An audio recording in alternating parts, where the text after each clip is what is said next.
环球大战线深入世界最前线，全球各地的观众朋友，大家好，我是叶思敏。我们节目一开始先欢迎我们来宾到场，清华大学讲座教授张延廷张将军。思敏好，大家好。前国安会副秘书长杨永明老师。思敏好，各位朋友好。陆军退役少将厉正杰将军。思敏好，各位观众大家好。观众朋友，今天特别要来关心到中东的情势，尤其现在战事绝对是一触即发的。中国大陆这一回有祭出了他的红旗，在伊朗会现身吗？另外，美国的 B-52则是路被封死了，再加上美国他要出动他的航母前往中东地区，中东战火现在在看谁会开启第一枪。今天3个火线话题，我们会请来宾特别帮我们做解答。首先，我们来看到的是，送进伊朗的除了有红旗，来自于大陆的红旗飞弹之外，还有米格29。那么以色列的战机的部分也是随时做待命了，可能随时都会开火。在此刻，最新消息在今天接近中午，我们收到的最新消息是来自于北韩的放话，如果伊朗遭到袭击，将会派兵参战。那纳坦雅胡耶反呛伊朗说，如果你敢错的话，我不排除针对平壤进行攻击。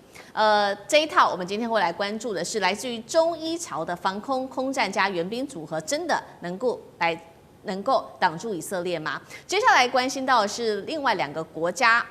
包括了中国大陆跟印尼，现在挡住了在南海跟马六甲这边的军事航线，是告诉美国说，你的 B-2 轰炸机如果敢来打伊朗，我就让你不好过吗？第3点，我们今天也会来关心到的是美国的航母，刚刚说了往伊朗的方向前进，还有它的其他武器也都准备到位了，打击清单都列好了，川普什么时候可能进行攻击呢？今天就这些议题，我们都会一起的来做讨论。好，先来关心到的是最新消息，现在尤其在空中很紧张，以色列的战机在北部的空域被发现到密集的升空做巡航，进入随时都会可能开火的一个实战了。伊朗方面刚刚说的，出动了米格29战机，双方现在呢在空中对峙，火药味非常的浓厚。而此刻大陆则是派了运输机前往伊朗，疑似好像是里面放的是红旗系列的导弹，这个战力到底对于以色列来说会有多大的威胁呢？接下来我们要来看到的是，包括了中国跟印尼现在也联手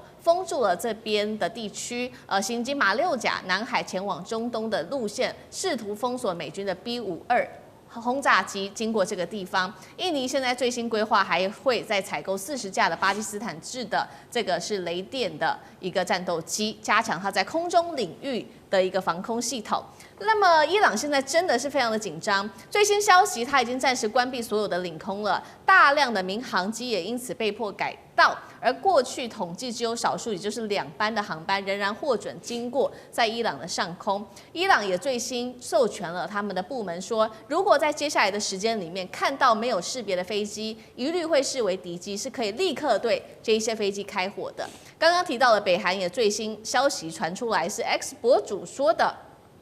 金正恩已经警告美国了，停止打击伊朗。如果说我发现伊朗遭到袭击的话，我们北韩会派朝鲜人民军来参战。纳坦雅胡当然很火大了，他也直接怒呛金正恩：如果你真的北韩敢派兵，以色列也会派我们的空军部队针对平壤进行报复性的攻击。而最新消息包括了中国大陆的外长跟伊朗的外长已经见面，并且已经通话了。那么伊朗的外长是说呢，希望中国大陆能够发挥更大的作用来做帮忙。王毅则是态度比较平稳，他只说希望各方能够保持克制哦。那么所以节目一开始要特别请教厉将军怎么看了刚刚讲的伊朗的，不管是他收到的红旗或者是米格29，真能挡住美国跟以色列的军队吗？中国现在到底态度是什么？红旗飞弹都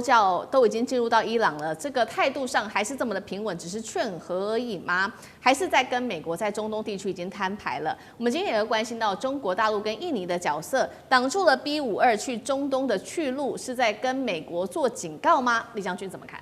第一个，我们先从国际关系来看的话，你知道伊朗是中国原油最大的输出国，所以中国绝对不会坐视它的原油路线的生命线受到影响、受到干扰。你说其他以前中美之间，如果说是因为贸易战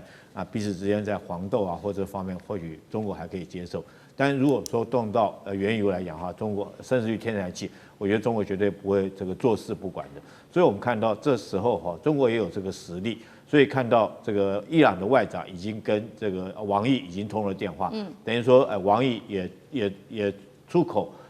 他虽然讲这些话，但是也是力挺伊朗的意思，态度摆得很明显，甚至于放话出来，如果说你美军想要用 B-5色轰炸机飞越过马六甲海峡，那我在这边也可以跟印尼来讲做一个联合的阻击。那如果这局没有控制好的话，如果万一失控，就会变成一场世界大战的可能性就即将爆发这是第一个。第二个，如果从军事的角度来看，我觉得美国并没有做好战争的准备。那川普只是凭他一时之间一个脑门的一个热，作战绝对不是作战没错，政治是指导军事，可是你政治也必须要军事的支持才能够获取战场的胜利。如果说军事的力量没有办法支持你政治上的决定，你这场仗只是乱讲而已，川普只是乱讲。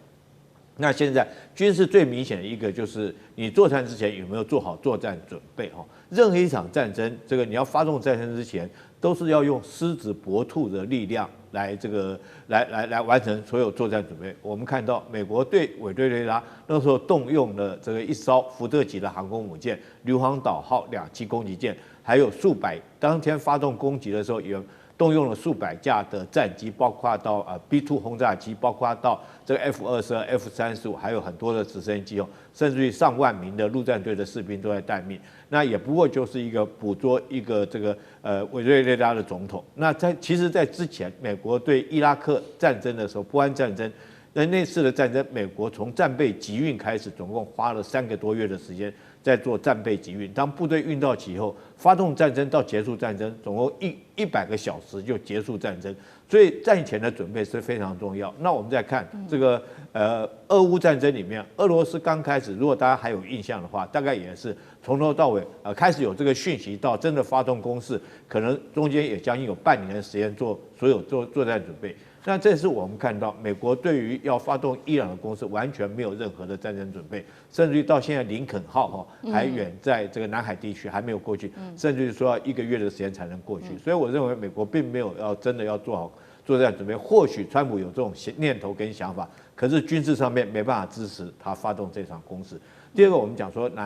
北韩这个，我觉得金正恩纯粹就是在蹭热度而已，真的这场在蹭热度。第一个就是说。伊朗缺的不是陆军部队，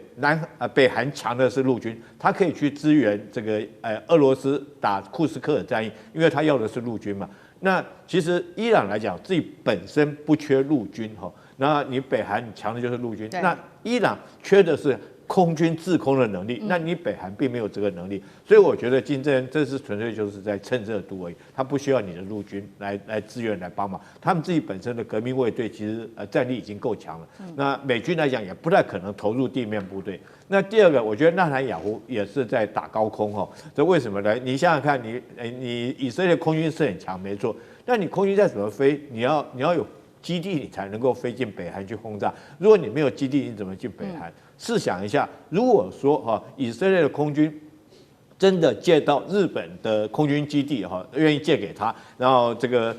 先不讲国际的这种博弈的关系如果说真的停在日本机场来讲的话，那你想想看，北韩会不会对日本动手？北韩那个导弹，他导弹打不到你美国，打不到你以色列，但是他打日本是绰绰有余如果说你真的日本敢提供基地或甚至于南韩敢提供基地给以色列来讲的话，我觉得这个北韩一定会动手嘛。所以我觉得纳坦雅胡讲这种话，说要派飞机去轰炸平壤，我觉得只是一个这种空话而已啦，这个根本不切实际。所以这2个人这个不管纳坦雅胡或觉得金正恩都是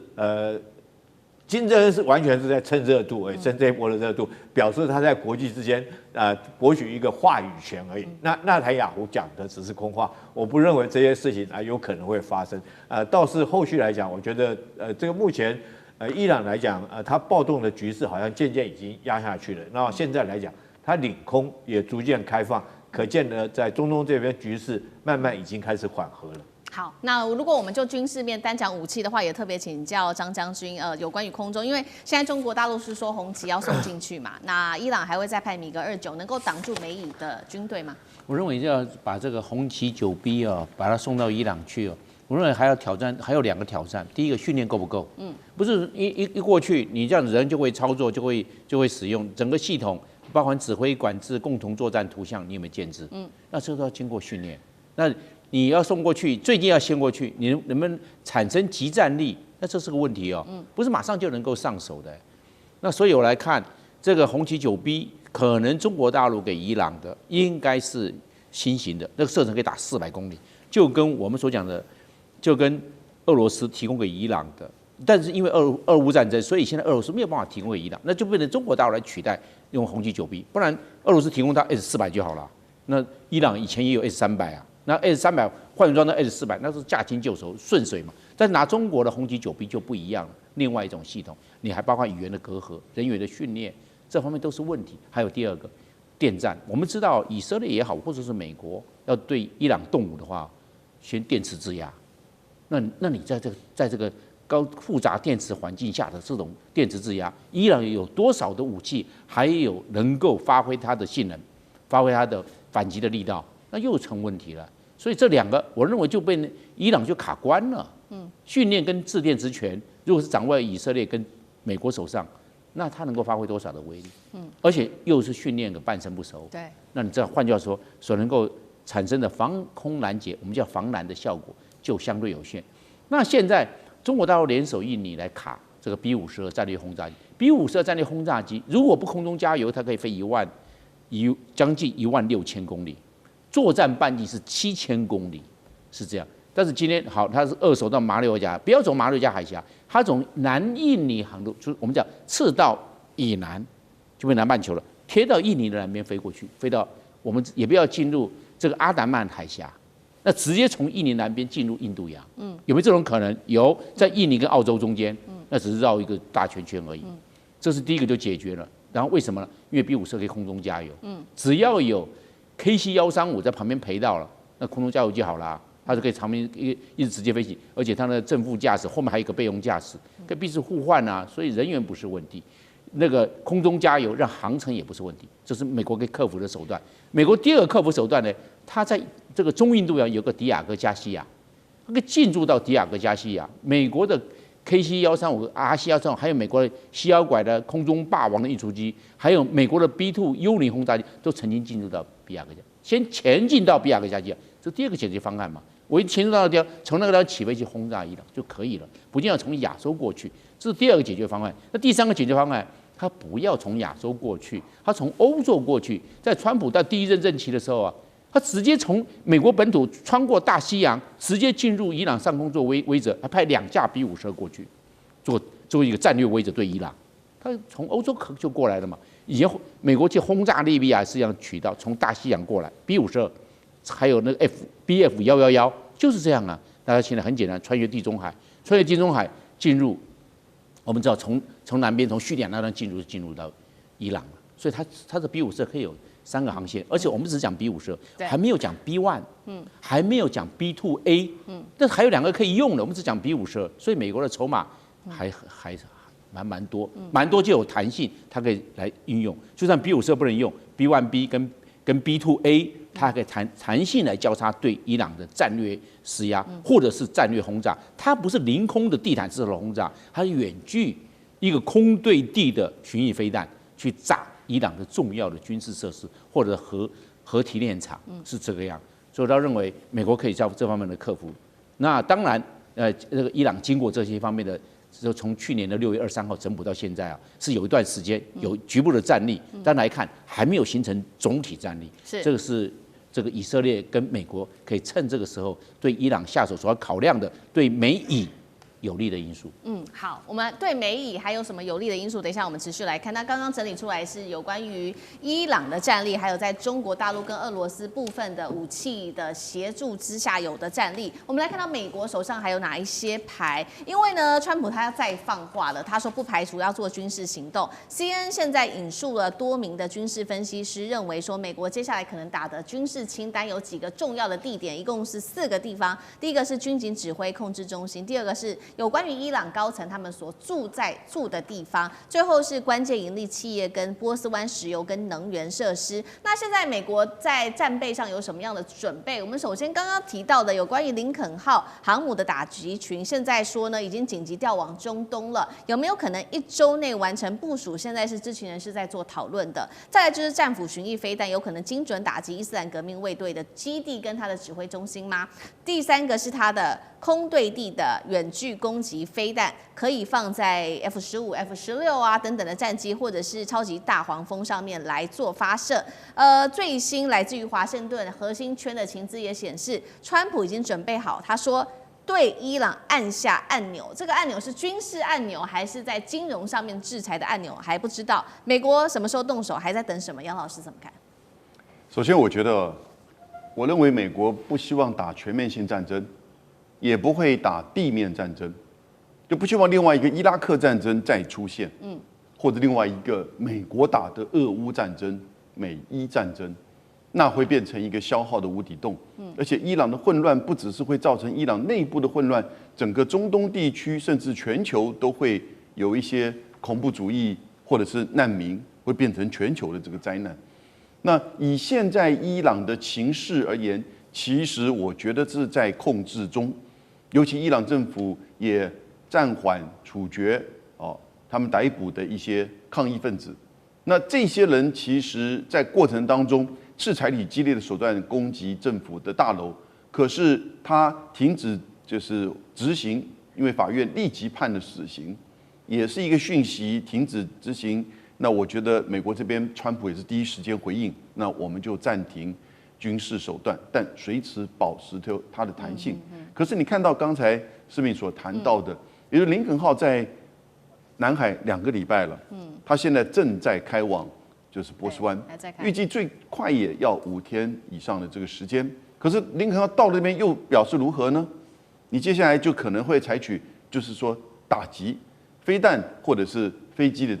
这种定点的打击。刚才提到了几个地点，尤其是像是原油设施、核子设施，或者是军事这个设施，或者是城镇或者是这些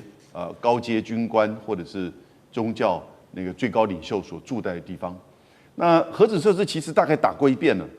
那原油设施打下去，其实也会造成油价的这个影响跟冲击。那军事设施的话呢，其实你如果打了之后，你没有在地面上或者是其他的后续，其实那个成效有限。因此，它如果不是用全面战争或地面战争，多半都是一种警告性，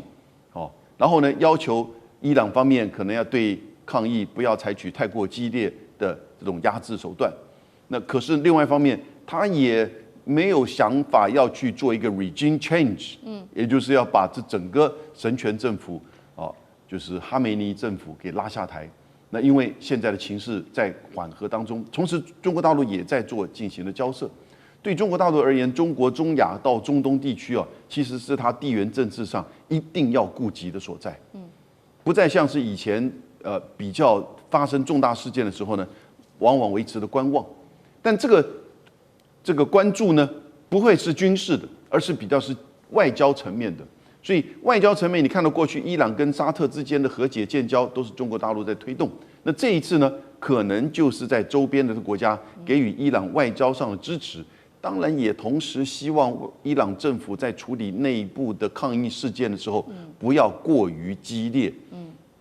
内部至于你将来自己如何面对改革，甚至这个最高领袖他已经87岁，健康不好，如何交棒，这是伊朗人自己的问题。但是过程当中，伊朗自己大概也知道，你如果要撑过这一段时间，以避免美国的攻击或者是整个内部抗议持续扩大，你要面对你自己的问题。不过要警惕有一点提醒大家的是，过去以色列他不会放过这个好时机的，所以现在在国际赌盘上已经在开盘，就是1月31号以前，以色列会不会先制攻击伊朗？过去发生过好几次啊。对。然后呢，当以色列攻击的时候，伊朗还击，然后这个事情就变成越来越扩大，然后美国就被进一步的卷进来。所以目前为止，我觉得是比较川普在放话，当然也有一点在遮掩他在委内瑞拉那种无法无天的行为，也有一点在表现出他美国的军力的强大，他接下来要拿格陵兰，所以伊朗的问题我们要看持续的观察。那我觉得中国大陆外交的这个交涉的这个角色跟成效应该很快就会看到。好，谢谢老师。那我们休息一下，马上回来。地缘政治、美中之争、战略价值、强权崛起、小国生存，现在与未来洞悉事件走向，掌握世界脉动，全球观点尽在环球大战线。接下来持续要关心到的是，为了要对抗中俄，川普现在为了格陵兰，甚至放话说美国要退出北约，真的有可能吗？另一方面，有关于格陵兰的议题，现在最新消息是欧洲急派他们的军力进入到北极地区了，是要着急着对抗美中俄在这边的战线吗？今天一起来做关注3个火线话题。我们今天请来宾特别帮我们做解答，是说川普他为了格陵兰为什么要直接放话？他说：“我不排除我要退出北约。”到底是原因为何呢？刚刚讲了，现在呢，欧洲国家也派他们的军队进入到北极地区了。这些国家包括了德国、法国跟瑞典等等的国家，他们是在防谁呢？是在防中俄美吗？还是其实他们在防的是川普对于北约翻脸这件事情？第3件事情，我们今天也会来关心到是，当美国为了格陵兰掀翻北约，欧洲又急派军力进入到北极地区，但是岛上的居民他们根本不在意这些地缘政治啊，他们认为在经济上面他们已经受够了，这场角力到底最后是算在谁的账上？今天就这些议题，我们来一起做关心。赶快来看到是在1月14号这一天，3方的一个会谈，美国、丹麦、格陵兰的官员他们在华府举行了将近是1个小时的3方会谈。谈完之后，川普直接就对外摊牌，他说美国，我们为了金琼计划需要格陵兰这个地方，要是我们真的不进驻的话，接下来不管是俄国或者是中国大陆也会拿下，我们不能指望丹麦能够保护格陵兰呐。所以他也放话了，突然间说了一句吓死大家的话，不排除脱离北约。来看到2国的外长怎么说，丹麦直接说了，川普到现在还是想要征服格陵兰，我们跟他有根本性的意见上面的分歧。根本没有谈好。再来，格陵兰的外长也说，你美国应该要学会好好尊重其他国家的领土。好，节目一开始要特别请教张将军怎么看川普的金琼计划？为何这边说一定他得要拿下格陵兰，不能就用其他的方法吗？比如说扩大美军基地就好了吗？这样不行吗？川普如果真的敢为了格陵兰退出北约，这对他来说会不会因小失大，有什么样的冲击？张将军怎么看？因为金琼计划对美国来看，格陵兰只是一个理由而已。金琼计划弄不到格陵兰那么大，格陵兰216万平方公里，是60个台湾，60个，是占美国980万平方公里的22%，五分之一还大。它比美国没那边够大了，它是5分之一的美国，你看够不够大？所以说金琼计划就是为了格陵兰这216万。金琼计划只是个理由而已，根本不成立，给你一大块好不好？而且现在已经有美国的雷达站在格陵兰，美国的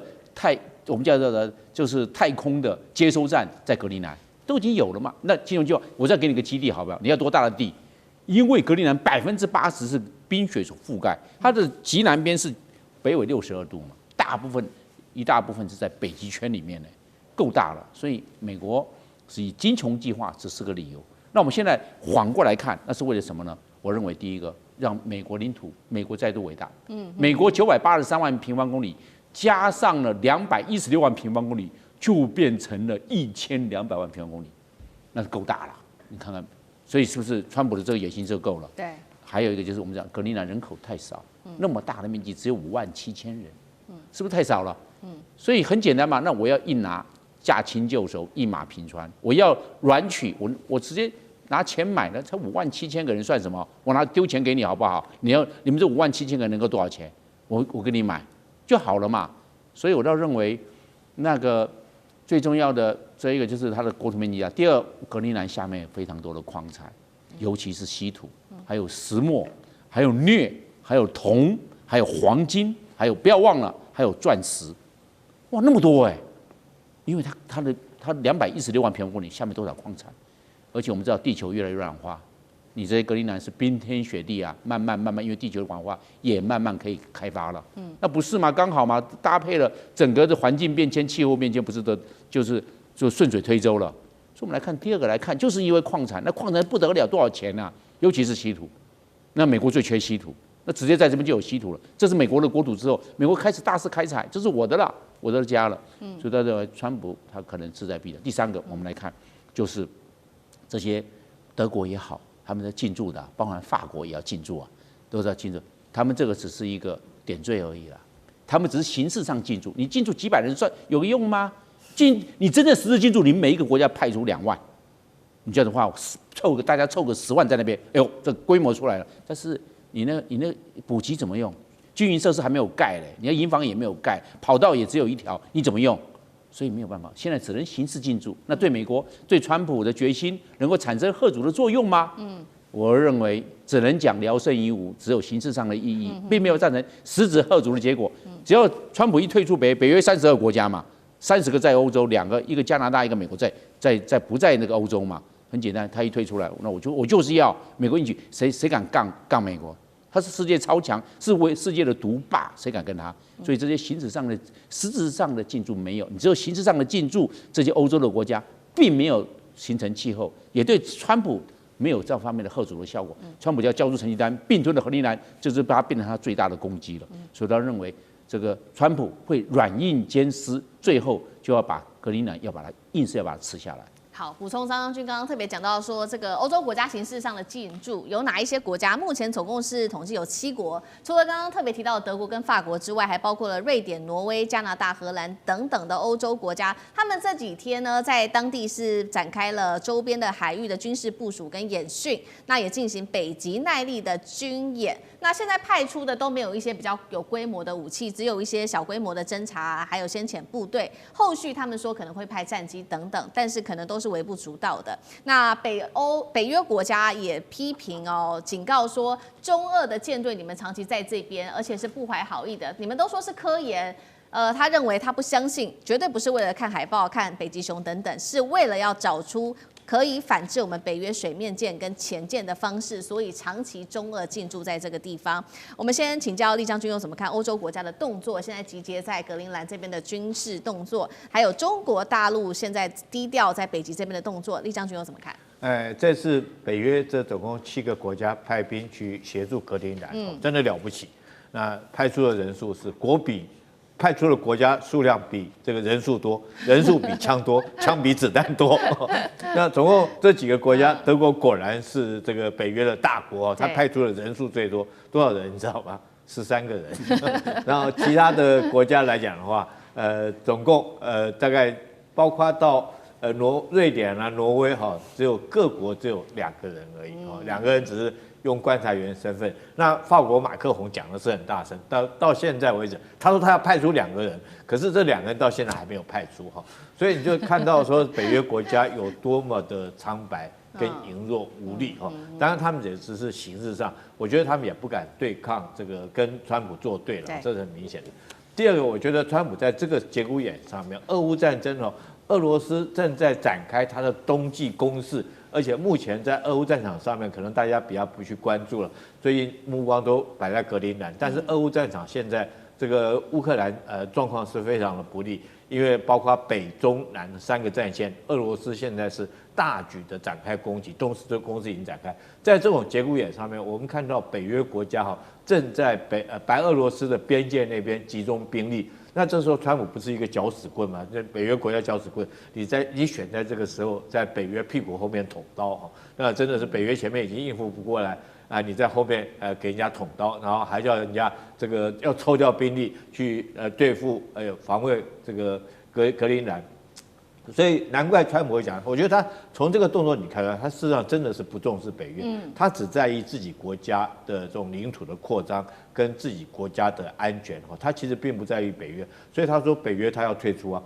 我觉得他讲这句话是真心的，因为他觉得北约每次都占他的便宜，花他的军费他花钱去保护北约北约都这个自己本身都不能自立自强，他每年要花那么多的钱在北约上面，所以这次我觉得他讲要退出，他不只是要退出北约他在联合国里面已经退出了66个这个相关的组织，他也都退出了。所以我们看出来，川普他到底是一个自私自利的生意人，他只为自己着想。那我们现在回归到格陵兰来讲的话，这个岛重不重要？我如果说就地缘战略来讲，确实对美国有它的重要性在哈，因为我们都晓得，如果说是北极航线，地球是扁的，是圆的嘛哈，从北极那边过来是最近的。那美国的北方一个国家叫加拿大，加拿大的北边才是格陵兰，是最接近北极的地方。那但是这个北极另外一边来讲的话，这个就是俄罗斯的领土。那如果俄罗斯在这边发射导弹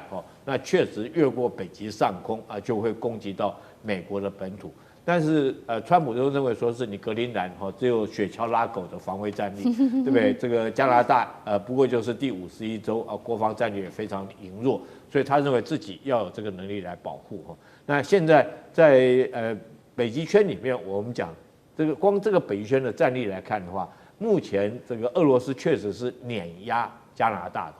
俄罗斯光它的破冰船就40几艘的破冰船，其中还有好几艘是核子动力的破冰船，但是加拿大在这个地方大概只有2、3艘的破冰船，所以如果说就北极的战力来讲的话，加拿大确实不是俄罗斯的对手，所以这也就是为什么川普这么急着要格陵兰。但是话说回来其实川普你可以有很多的手段。可以增加格陵兰，它毕竟是你北约的盟国之一嘛，你可以用租借的，甚至可以用其他手段。那你为什么一直坚持要用军事占领的方式？我就牵涉到第二个原因第一个原因就是他认为格陵兰在地缘上面确实有重要。第二个，我觉得它就是一种这个要满足他小时候帝王的那种心态，就是开疆拓土的帝王心态这个你知道，当然你回想一下，他之前是要建一艘川普级的战舰，4万吨级的战舰，那像是一个小男孩的小时候梦想，要用积木拼一艘战舰一样。那这时候也是满足他小时候这个很羡慕的那些帝王开疆辟土这个，所以我觉得他用军事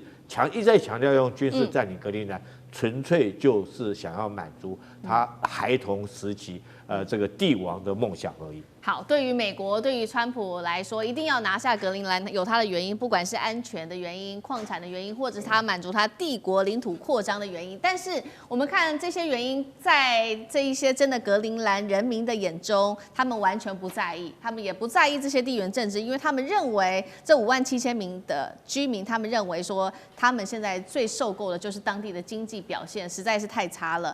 格陵兰的经济结构，带观众朋友稍微了解一下，其实98%左右的出口额都是靠渔业的。如果要做这种矿产稍微附加价值高一点的话，他们还要投入数十亿美元的开发成本，而且对他们来说，这个转型看起来是非常非常困难的。那所以格陵兰目前是高度依赖丹麦政府，每年会补贴他们超过10亿美元的补贴，但是我们看到经济成长率在去年只有0.2%，经济陷入停滞。杨老师怎么看？我的观点是，我认为在委内瑞拉、格陵兰跟伊朗3者之间，这3个现在川普都想要伸手进去。格陵兰对川普最重要，而且接下来的这3年，格陵兰很可能在美国的全面的压力之下，就会用什么样的方式加入到美国？简单的讲一下历史1867年那个时候，美国的政府跟俄国买下了阿拉斯加720万美元，那个决定是当时的国务卿叫做舒尔德。那舒尔德是做过参议院的参议员，然后跟林肯总统竞选总统，他失败。那林肯总统当总统的时候，就找他做国务卿。然后呢，进行内战。内战结束之后，林肯被暗杀，副总统叫詹森上来，继续舒尔德做国务卿。虽然在美国内战结束了，舒尔德还是想尽办法要跟俄国买阿拉斯加。不过那个时候他被批评你买的1毛不值的地方。像是舒尔德的冰箱，其实他接下来就想要买格陵兰。他为什么要买阿拉斯加跟格陵兰？他目标其实要把当时还没有独立的加拿大变成美国的版图的一部分。这个是一直以来美国的政治精英希望把整个美洲就掌控在美国的很重要的一个关键。然后呢，门罗主义后来就往南延，在19世纪末，川普最羡慕的麦金利总统，他就发动美西战争，1898年打赢了，所以古巴、菲律宾、波多黎各、关岛拿到手中，同时也出兵占领了夏威夷。麦金利也提高关税，你们觉得很像？川普就是要去实践这些，而且他这个留名，如果格陵兰拿下来之后，其实他就历史留名，所以他为什么一直在讲加拿大是第51州？那丹麦卖这个殖民地也是这个经常的事儿啊。18世纪的时候，他把印度以南跟那个锡兰，现在叫斯里兰卡的几个小这个殖民地跟就是贸易战，他卖给英国，后来也卖西非的部分给法国。1917年，他把丹麦属的西印度群岛卖给了美国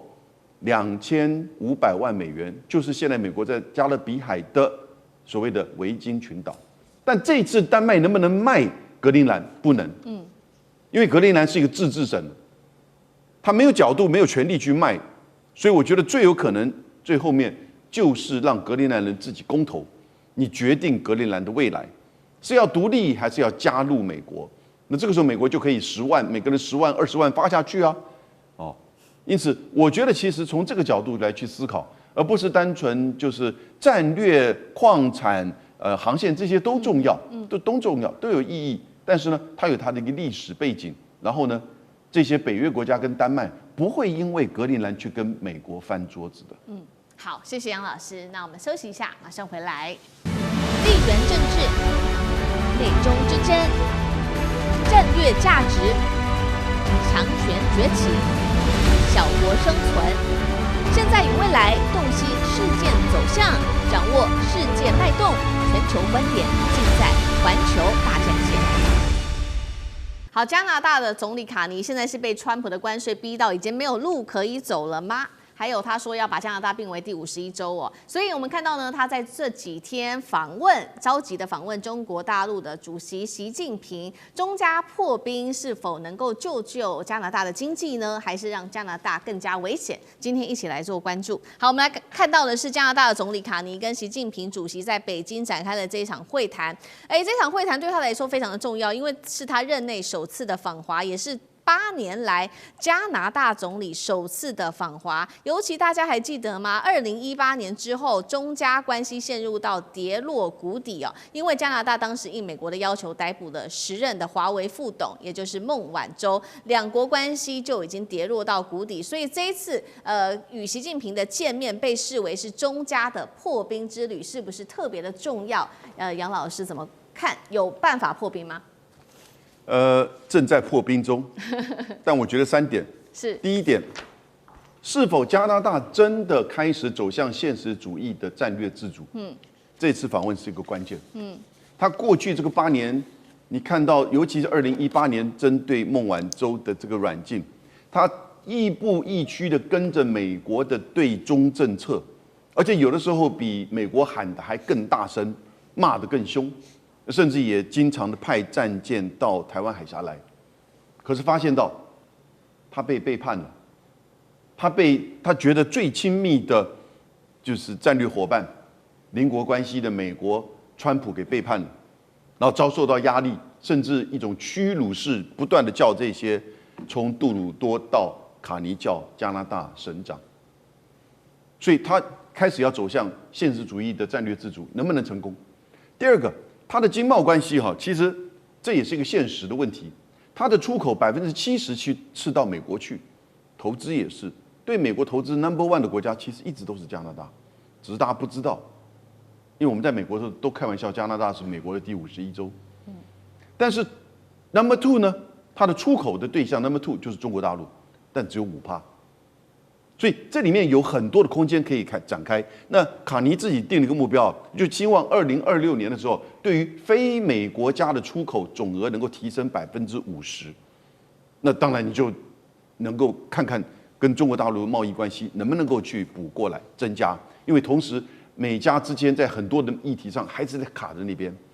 但是这个问题不容易。可是第3个就是说，中国大陆跟加拿大这段关系就要看变成是。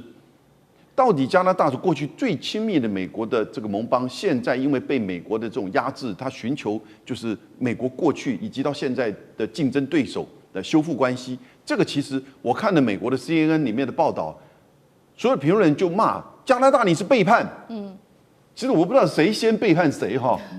加拿大人感受应该是最深刻的。对。但是从中国大陆角度而言的话呢，如果在这个过程当中用贸易、用金融，然后呢去拉拢一个就是你自己曾经的最亲密的伙伴，跟我增加关系，这个在地缘政治上，在国际政治上是有很大的意涵的。那所以就要看他这次的访问的成果，以及后续短期内中加关系的变化是不是能够持续加温。好，就在中加关系在持续希望能够破冰之下，我们接下来看到的是，其实美国总统川普又再次的批评有关于加拿大的事情，他说。特别批评的是有关于经济上面的这个贸易协定，就是美墨加的这个协定。他说，当初确实是他签的，但他认为现在这项协定对于美国来说已经无关紧要，一点都不重要了。他今年的重要目标就是要逼企业撤出海外，生产线全部回到美国来做美国生产。那当然，卡尼听到就非常的紧张哦，因为呢，其实这个加拿大的经济还是高度依赖美国的，不管是在钢铝或者汽车产业上，都因为川普的关税战而受到影响。这一回他跟中国大陆示好，能够挽救加拿大在这方面针对美国的损失吗？厉将军怎么看？第一个，加拿大确实是因为川普的关税政策造成在经济上很大影响。其中最明显的一个产业是汽车产业。我们知道加拿大那时候因为跟美国签有所谓北美贸易协议嘛，所以美国很多的汽车大厂都跑到加拿大的安大略省在那边设厂。那总共就业的人数有将近30万人在从事汽车生产。那美国哪些公司去呢？包括美国常见的通用汽车、福特汽车、克莱斯勒还有这个丰田、本田都到那边去设厂。那现在来讲，美国突然要对加拿大苛征汽车的关税，然后要让所有的这种产业回归到美国。那第一个受伤的就是加拿大这些汽车产业嘛，那他们很多确实是很多的这种汽车产业已经慢慢移回到美国本土，造成安大略省很多这个工人、汽车工人的失业，这是第一个哈。那第二个来讲的话，美国对加拿大也这个他们这个石油啦这加拿大有产石油这个还有它的木材啊这些乳酪品啊这些原料也苛征关税。所以在这种状况下，加拿大可以说，除了在这个被羞辱之外，那实质上面在经济上面也受到川普很多的这种霸凌。那当然，在这种状况下，卡尼就看到一个国家那个国家叫做澳洲艾班尼斯。你看，同样白大家都是五眼联盟的国家，为什么人家澳洲可以去中国卖红酒、卖龙虾那我当然，我也虽然说是五眼联盟，那我为什么不为自己国民找这个经济上的出路？那比如说，他因为之前。这个中美两国陷入冰点的时候，美国对中国对加拿大是我们讲说油菜籽油这个限制它的进口提升关税提升到100%。那加拿大对中国来讲是电动汽车也限制100%的进口，双方可以说是贸易陷为冰点。但是你要知道，油菜籽油这个加拿大是全世界产量最大的，是第一名。第二名是哪个国家？是中国中国也有产油菜籽油，可是中国有14亿人在吃这个油菜籽油，加拿大只有4000万人。那你想想看，这个差距一下就很大。所以加拿大希望它的油菜籽油可以顺利的卖到中国去，替它的农民找一条出路，这是第一个第二个来讲的话，当然中国希望说我的电动车可以卖到你加拿大，尤其是未来电动车是汽车的行业。当你现在如果说你的汽车产业很多工人失业，很多产业被逼迫回到美国，那加拿大会思考自己我会不会利用这就引进中国的技术，跟中国合作投资，在我加拿大设置电动车的车厂，替我自己国家这个经济上面找一条生路。所以我觉得这把来讲的话，对这个肯尼来讲确实是比较灵活的一个做法不然的话。他除了被羞辱之外，也确实在经济上面被美国卡到脖子。那如果说不想办法跟中国走在一起，他可能国家以后这个被美国所限制、所死。好，被美国卡住脖子的加拿大总理卡尼哦，这一回跑到了中国大陆去，希望能够恢复在经济上面的一些活力。那另外一方面，同样的是，卡尼也很担心自己在安全上面的危机哦。尤其加拿大的人民现在做了一个最新的民调，可以看到他们对于美国是非常非常没有信任感的。来看到的是，在美国近期针对委内瑞拉军事干预之后，1/3加拿大的人都认为说，美国可能也会对加拿大直接采取行动。超过一半的加拿大受访者说呢，川普对于委内瑞拉的行为等于是开创了一个危险的先例。美国有没有可能透过军事行动威胁加拿大？张将军怎么看？美国对加拿大，我认为它的优势是会排在格陵兰后面，先解决格陵兰问题。现在美国川普总统上任到这个礼拜刚好满1年，对，那还剩3年任期。3年任期，我认为要去解决。他要去并吞格陵兰这个问题，可能要花1到2年，那可能时间就不够了，因为他去这个战略目标是要对加拿大来着手，那是你要把这个优势看到后面，它是有相当的困难度。但是我们也来看呢，这个美国跟加拿大之间呢，这个他们之间的这种利害关系哦，存在着哪些问题？第一个，我认为那个军事上的依赖，你自己看了加拿大的军舰也好，加拿大的战机都是美国的。你军事都是依赖美国吗？你怎么可以独立？加拿大人口够不够多？够多啊，4100万人啊，也算是够多啊。加拿大的领土面积比美国还大，美国是983万平方公里啊，加拿大990万呢，那比它还大15万，将近15万平公里，总共998万呢，将近1000万平公里。加拿大只是它都在冰天雪地，在北极圈，所以感觉到好像加拿大它的可用的面积是会比较小，大部分都在北极圈里面了。是这样，所以我倒认为在这一方面，加拿大过度依赖美国的军事，你让美国就比驾轻就熟，可以并吞加拿大。你要独立啊，军事上要独立，不要去依赖。第二个，我们看到经济上，加拿大一直对美国贸易出超，享受大量的顺差，大概1年将近这个，我们知道双方的这种贸易额1年是1兆美元啊，那将近顺差，你想想看有多少？每一个月大概都将近有这个300亿到500亿不等啦，看那个旺季还有淡季了，这是高，所以经济也相当依赖。那你在地缘上面呢？刚好加拿大的西边是阿拉斯加，美国的；南边全部是美国。你现在并吞到格陵兰，东边格陵兰也是将来是美国的话，你不是被一个 U 字形包围了？那北边加拿大北边，当然是北冰洋啊。所以来这样看呢，这个地缘战争上它是被美国包围在这里面，所以地缘上对加拿大是来不利的。但是我认为美国对加拿大它不会硬吞，它是要来以和平的手段，软手段，但是软手段花的时间长，时间多，硬的话可以快速拿下。我认为它的软手段，但是问题是时间问题，川普的油量任期已经会不够了，所以加拿大我个人认为，因为人走茶凉啦，不见得下任总统会买单啦。对，好，谢谢张将军。那我们休息一下，马上回来。地缘政治、美中之争、战略价值、强权崛起、小国生存，现在与未来洞悉事件走向，掌握世界脉动，全球观点尽在环球大战线。DeepSeek 现在横扫了全球，现在最新消息是，连微软的执行长也认了，他说美国输掉了这一场 AI 竞赛，真的是这样子吗？等一下我们会来就深度做一个比较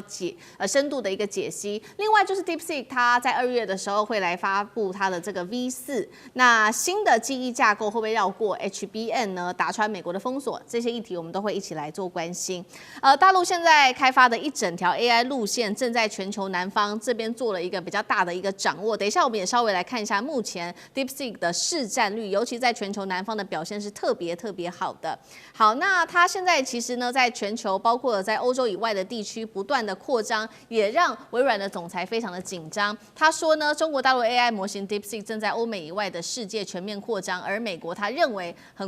很可能就会输掉这一场 AI 竞赛了。来，赶快看到的是市占率，在目前中国市场的话，目前是高达了89%，自己在用 DeepSeek。DeepSeek。那辛巴威市占也蛮高的17%，特别来看到这当中数字比较高的就是俄罗斯，其实有56%，白俄罗斯，那俄罗斯有43%，古巴也相当的高，目前占比大约是落在49%。微软的研究也特别针对了 DeepSeek 到底强在哪里，做了一个比较深入的分析。他说 DeepSeek 不是靠最贵的算力跟这个最强的 GPU， 靠的就是低成本。开源可以部署，能够落地，大幅降低了 AI 的门槛。而他认为，接下来下一个10亿的 AI 用户不会在美国，不会在欧洲，而重点就是今天要来看到的全球南方国家，他认为会是让 DeepSeek 可以彻底去攻占的地方。我们看到，我们谈了非常多，黄仁勋在谈监管，马斯克谈中国大陆的能源很强，再到微软直接说掉了模型竞争力。中国大陆赢，而我们正在输。美国3大巨头的发言，难道是在承认大陆正在赢得 AI 竞赛吗？这当中技术问题还是其他的问题占的最重要？厉将军怎么看？这个当全球 AI 的工具在2025年第4季，就上一季来讲的话，全球使用人口是16.3%，但是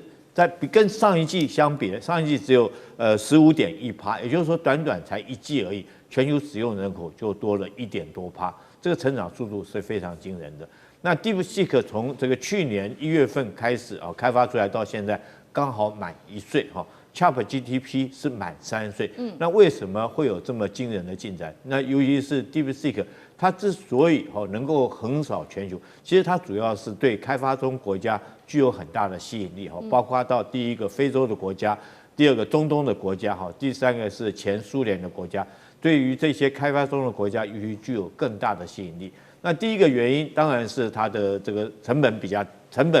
低这是第一个。它成本低，那是因为它自己开发的成本就低。我们以 DeepSeek 来讲的话，它做一个训练模型它 V3 的时候训练模型大概只花600万的美元，但是同样如果对比到 ChatGPT Dash 动4这一款的模型来讲的话，它开发成本就超过1亿美元。也因为它的开发成本比较低，所以它提供给客户来用的这种价位就很低。我们这边看到，它现在来讲的话，如果100万的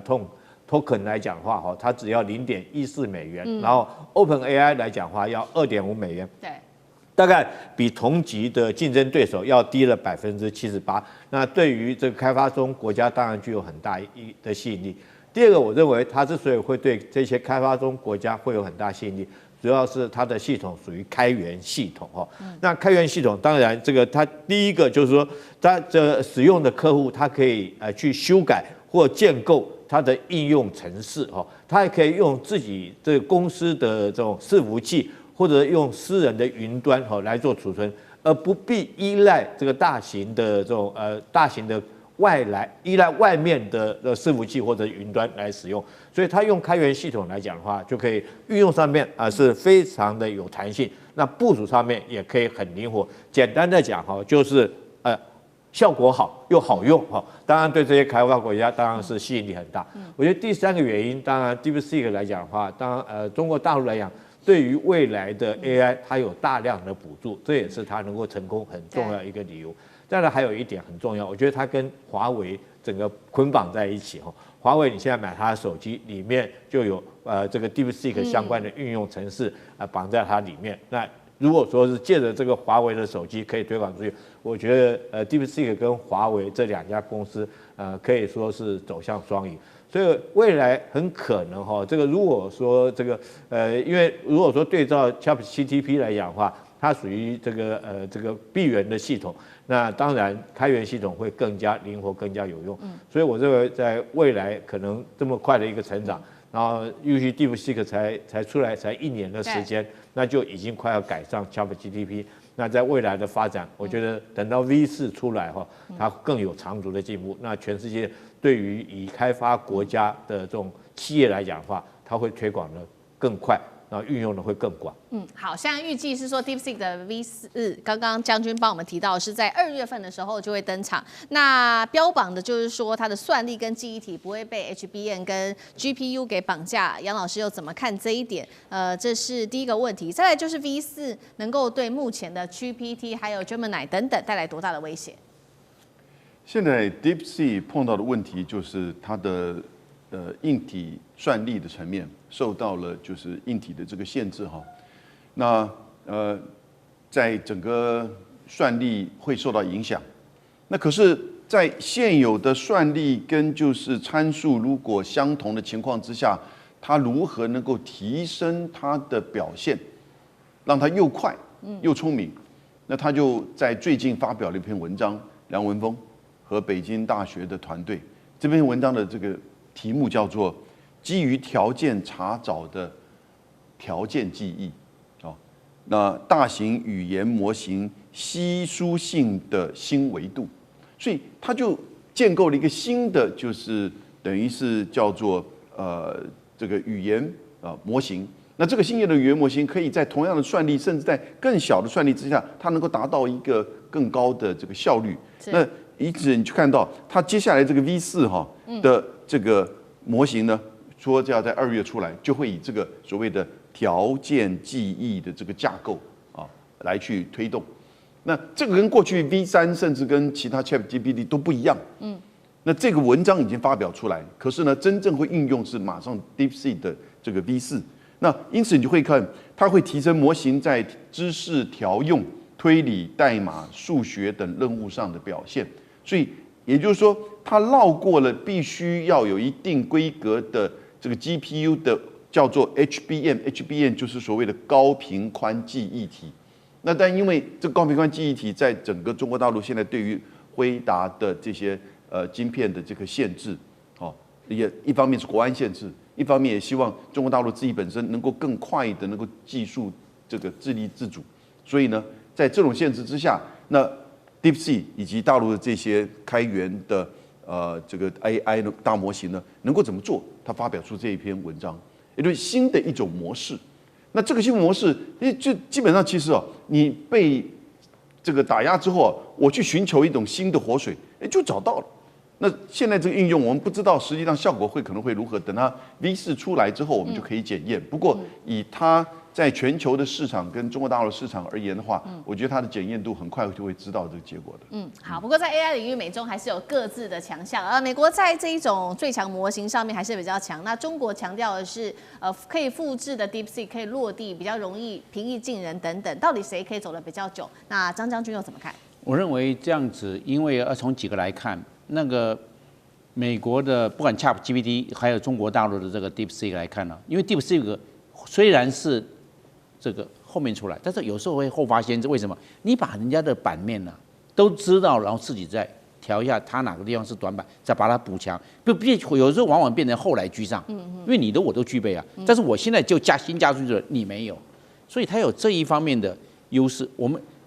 看，然后中国大陆的 DeepSeek 是低价抢进。那低价抢进的状况之下呢，就像我们感觉到，就拿大疆无人机来做比喻，那大家便宜啊，那便宜又好用啊，因为大家很熟悉，那个就几个按钮操纵一下就会飞啦，又会组装又会飞，那这个好方便了。以前感觉到哇，飞无人机好像有点学问，有点技巧你要有点空间概念也可以，不要你一般的小学生他就会了，就变成你方便。那 ChatGPT 是这样子，但是 DeepSeek 让你更方便，是这个。第二个优势就是说。我们知道这个有普及版跟这个专业版。普及版啊，就这个门槛非常低，那个小学生、中学生他在输入关键字他就会用了。那专业版要钱，那以后普及版到最后都不用，就跟我们讲的 那个 Microsoft 的 Windows， 到时候都是免费的啦。刚开始都好贵那版权你不能盗版哦。现在你要买电脑，哪一个那 Windows 要钱，通通不要钱了啦。